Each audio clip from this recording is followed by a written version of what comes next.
Greetings, everyone. I want to welcome you back to Module 2, Lesson 1. Before we begin, I'd like to review some concepts and go over your homework before we begin. You learned in your last module that your personality creates your personal reality, and we create based on lack or separation. We realize that we don't have something, and when we realize we don't have it and we want it, the brain naturally begins to imagine having it. And in three-dimensional reality, we have to do a lot of things in order to create an experience. So we learned that there are several definitions of abundance, and that I asked you to come up with your own personal definition, that personal reality of abundance. It's so important for you to get very clear with your intention and exactly what that is for you.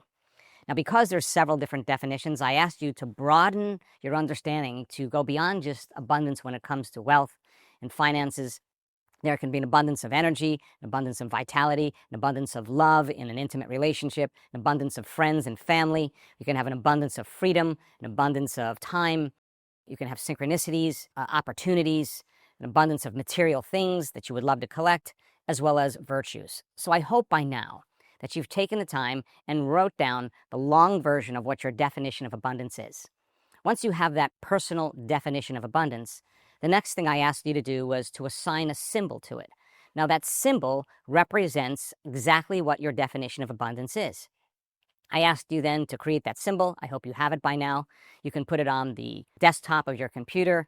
You can put it on your phone. You can put it in a frame next to your bed, on your nightstand. You can tape it on your mirror in your bathroom, just to cue your environment to remind you of where you're going.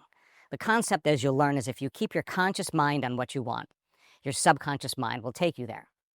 So if your personality creates your personal reality, you want to create the personal reality of abundance, then we have to change in some way. We have to overcome the personality that's based in lack.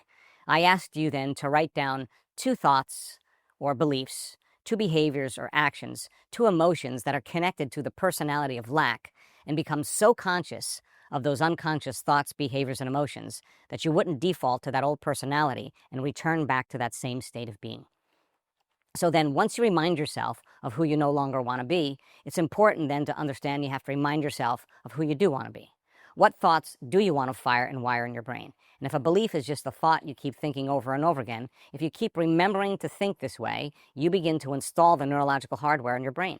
Keep doing it over and over again, and the hardware becomes a software program, and now it's the new thought. It's the new voice in your head. If you decide on how you're going to act or how you're going to behave in your new life, and you rehearse in your mind in different circumstances, the act of closing your eyes and rehearsing your behaviors begins to do the exact same thing. The brain does not know the difference between the real life experience and what you're imagining. And in a sense, the brain goes from a record of the past to a map to the future. You begin to prime your brain for the act. As you install the neurological hardware, if you keep reviewing it and keep repeating it, the hardware becomes a software program, and you begin to naturally behave that way. The last step is to teach your body emotionally what that future is going to feel like before it actually happens. And if you keep thinking in different ways, if you keep acting in different ways, and you keep feeling in different ways, you begin to create a new personality, and that new personality begins to connect to a new personal reality. We cannot create a new personal reality as the same personality. We literally have to become somebody else.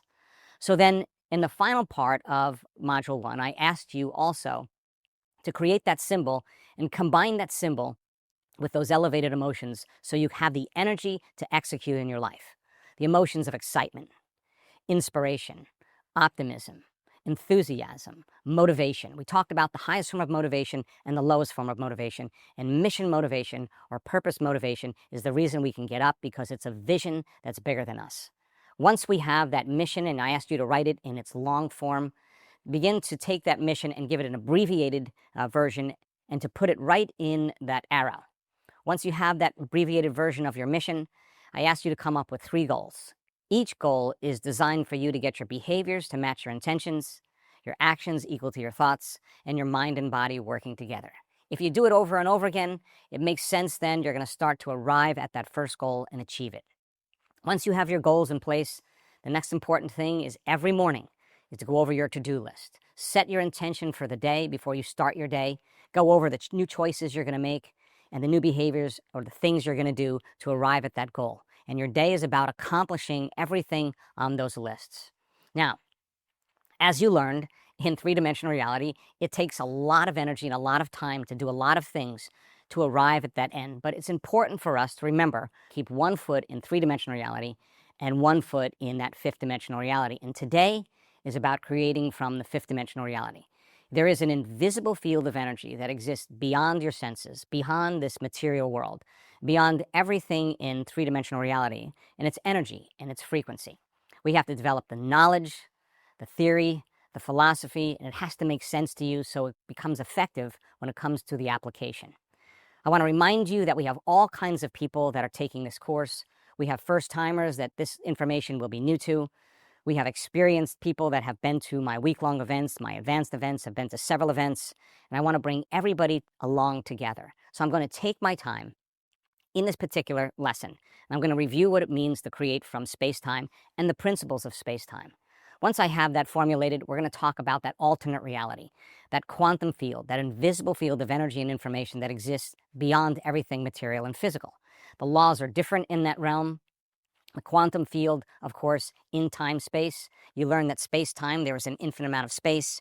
In time-space, there's an infinite amount of time. And if time was eternal, if you had all the time in the world to do anything, there's an infinite number of possibilities of things that you can create.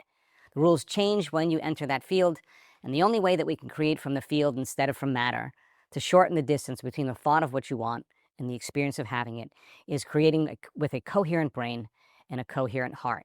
So the introduction to five-dimensional reality, or creating from that fifth dimension, is going to take us some time to tease out. But first, I want to talk about that concept called space-time.